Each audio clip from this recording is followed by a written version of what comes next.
Hello, welcome to White Birch Tarot and Astrology. This is take 7 of the new moon in Gemini, which occurs on Sunday, June 14th, or possibly the 15th, depending on where you live. It happens in the eastern part of the U.S. at 10:54 p.m. So I'm recording this, let's see. No, I can't do math. Anyway, I'm doing this early Sunday morning, so I'm probably going to do the astrology first and then do a separate video for the cards because it's just so much. And in fact, I didn't print this out until after I actually have 2 pages written. I had to finally write it because I just couldn't wrap my mind around everything that's going on. Then I printed it out and found out we have these 2 mini grand trines and a bucket thing going on, so I'll have to talk about that another night because it's going to last a while. But this is a really important new moon. So as I said, it's in Gemini at 24 degrees. And the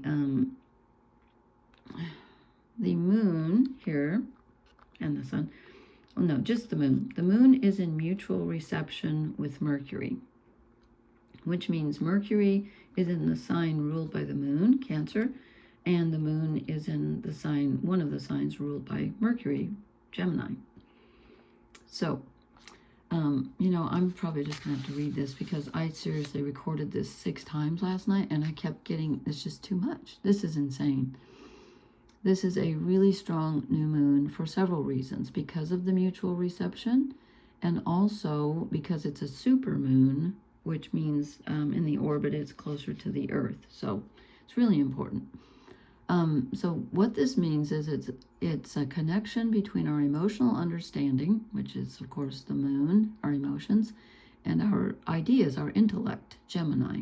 And pardon my voice, I have terrible allergies here. We had this is the 5th time that we've had a tornado touch down within like 20 miles of my house. This one was really close. And I had to bag everything up and start running down in the basement. I was in front of the TV, and when the wind hit my house, I thought it was a tornado. I thought my whole house was going to go down. I was terrified, and when I ran upstairs to get my stuff to put in a bag, important things I needed to take downstairs, I won't tell you what they are because you'll laugh at me. And no, it's not my Mark Bolan posters. It's even more important than that.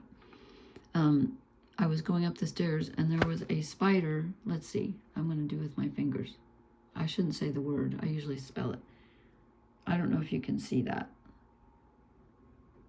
What is that? 2.5 inches? 2.5 to 3? Yeah. The biggest one I've ever seen in my life. And I thought to myself, I think I manifest these when I'm nervous because that's when they come out. Anyway, now I have the creeps. So,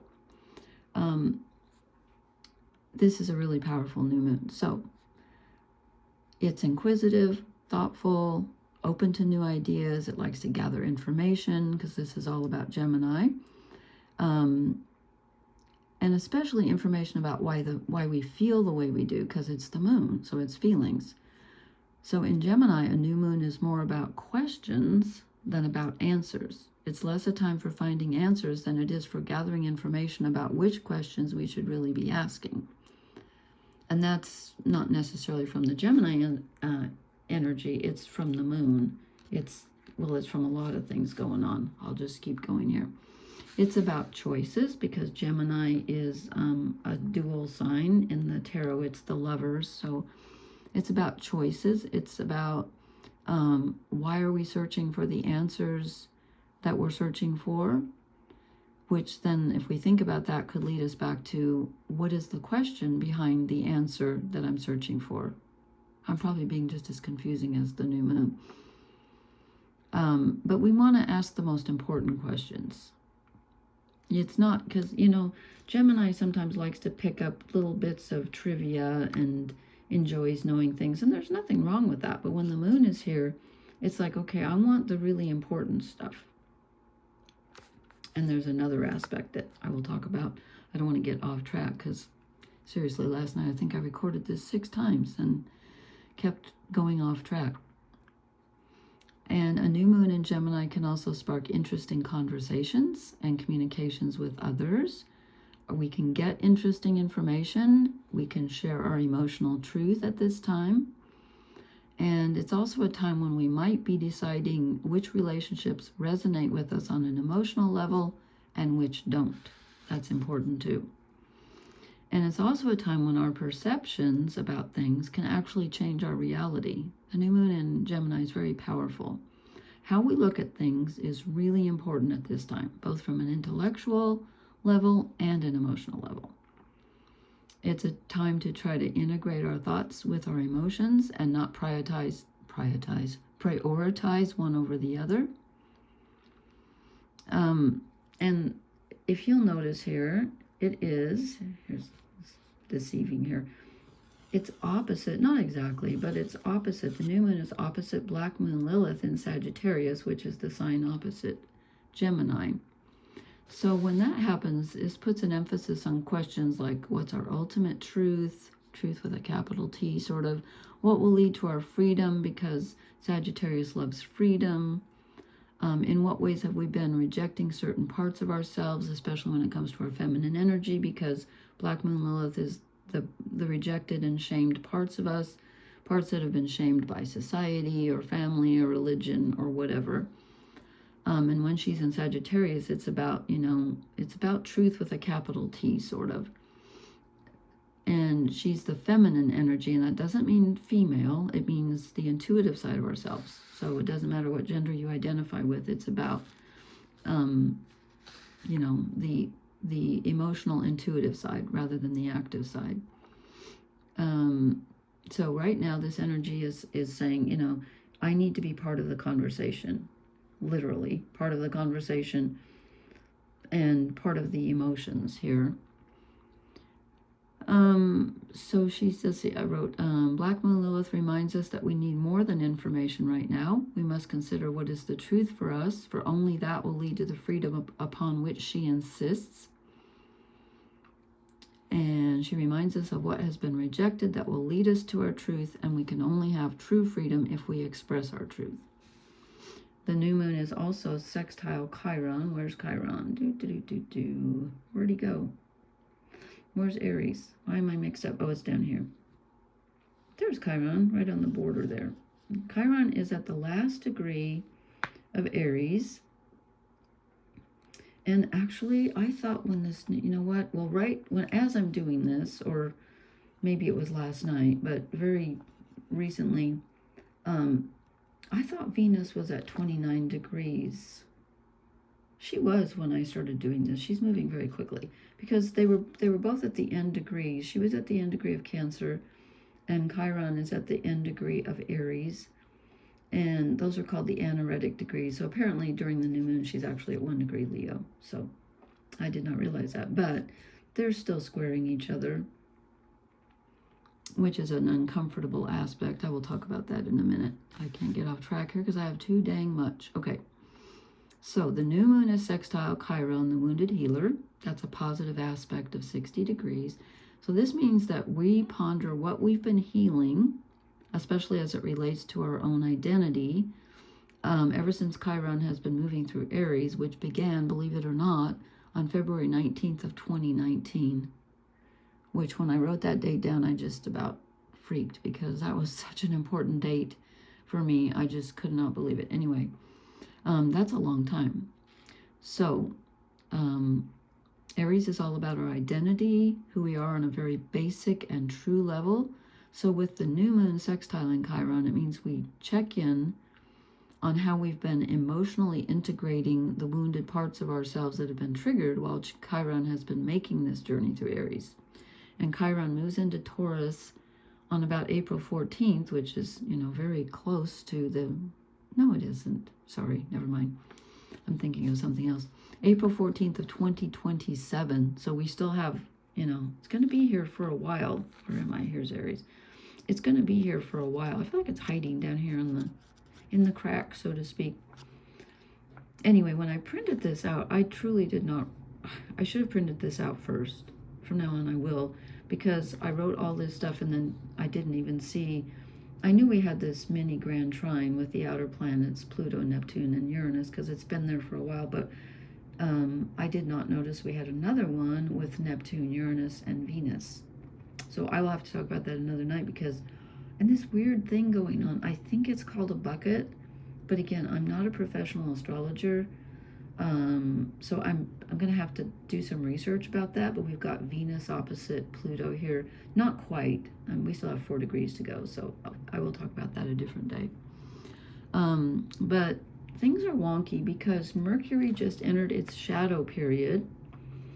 And see, this was last night, because it moves quickly. When I tried to do this last night, this was at 16 degrees of Cancer, which is where it's going back to when it, okay, it's not retrograde yet. It goes retrograde on June 28th. And did I write down where it gets to? Yeah, it gets to 26 degrees of Cancer, then it's going to go back to 16 degrees of Cancer. So if you have anything in that area. But anyway, so Mercury's leaving its square to Saturn, which was a difficult, heavy energy where our thoughts were often leaning toward what was standing in our way or our responsibilities. And it's moving toward a positive aspect, which actually, it's kind of already almost there. It's almost exact. So I'm going to call it, it is there, a sextile with Mars in Taurus, which is going to be grounding, which is going to be nice, actually, I think. And I will talk more about that some other night, because I just have too much tonight.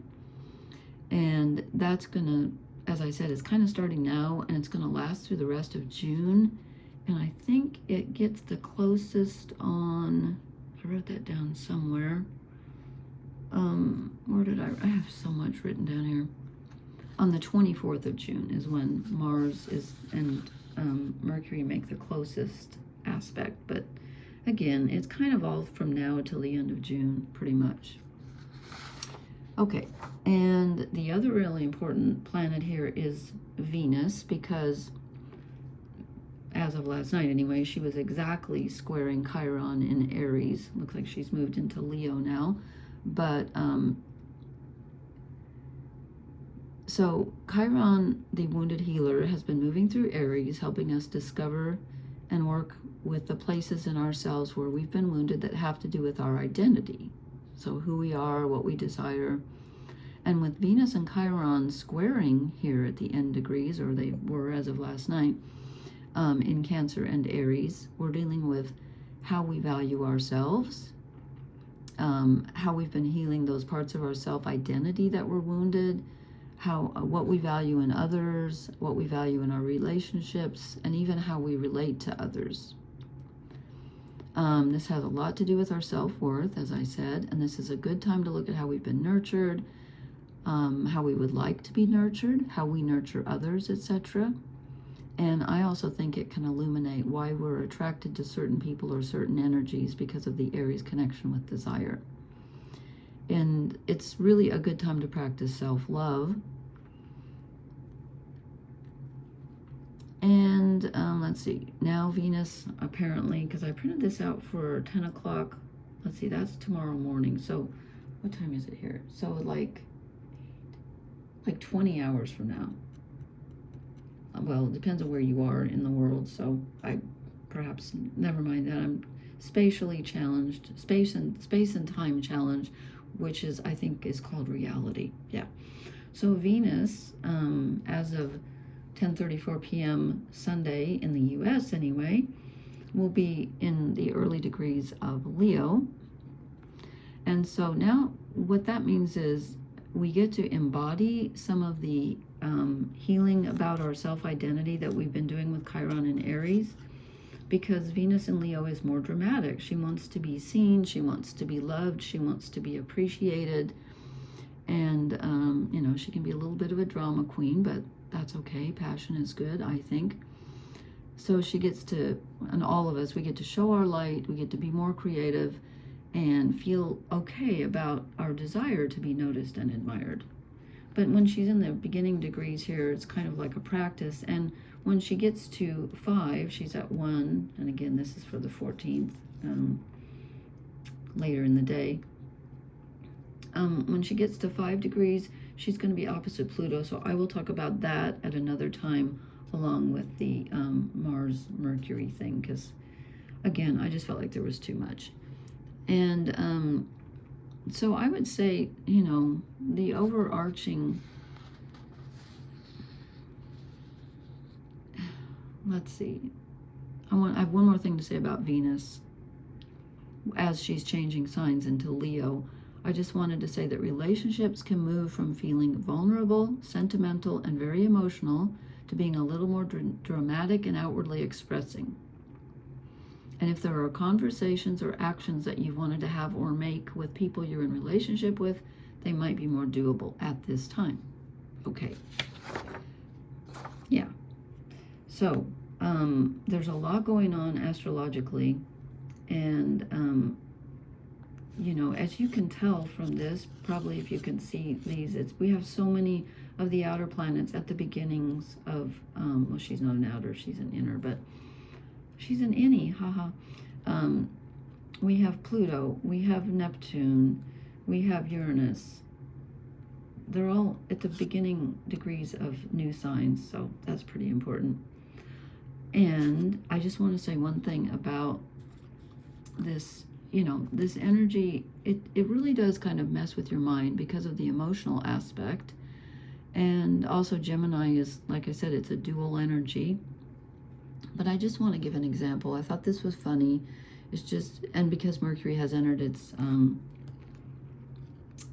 shadow period, where it's going to go back to after it retrogrades on the 28th of June. So I was talking with a friend, and they said that they know someone who has recently gotten an electric car, and they were wondering, you know, was that a good thing? And it was doing all these astounding things. And then they said, but the problem is, if you run out of a charge and the battery goes dead, the car will just stop, even if you're on the highway. And I said, well, even if you're in a gasoline-powered vehicle, the same thing would happen. If you run out of gas, the car just stops. And they said, yeah, but on the highway? And I was like, in what reality does that make sense? And so just leave me a comment. Is it just me, or is everything feeling like that lately? Because I just feel like somebody turned everything upside down in the past few days, maybe even the past week, and things just seem to get weirder, you know, curiouser and curiouser, as Lewis Carroll famously said. So I'm just going to post this because it's long, and then I might do the card reading tonight. I might do it tomorrow. I will see how my voice goes, and, you know, so please leave me a comment, as I said, and please hit the like, share, and subscribe buttons. I will talk to you later, and if you don't watch the card reading, I hope you have a brilliant new moon. Thank you for listening. Blessings. Good night.